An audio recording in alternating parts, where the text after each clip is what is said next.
एका घरामध्ये पर्टिक्युलर एका बेडवरती त्या बाई, म्हणजे त्यांचं बेडरूम होतं, त्या झोपल्या की त्यांना भीती वाटायची, वेगवेगळ्या आकृत्या दिसायच्या, त्यांना खूप त्रास व्हायचा आणि त्या रात्री झोपू शकायच्या नाही.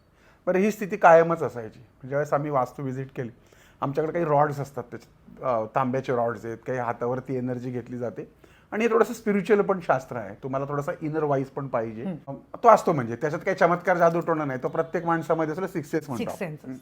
तो कधी उपासनेने येतो किंवा कधी पूर्वकर्माने मिळतो.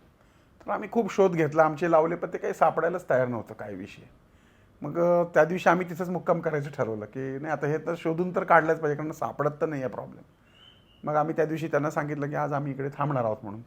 आम्ही त्या दिवशी थांबलो आणि वेगवेगळ्या पद्धतीने त्याचा अभ्यास केल्यानंतर लक्षात असं आलं की त्या बेडच्या खालची जो मजला होता, त्या खालच्या मजल्याला जो पंखा लावला होता, तर हा मजला इथं पंखा लावला आहे, या पंख्याला एका बाईने मुलासकट आत्महत्या केली होती आणि त्याच्यावर हिचं बेड होतं.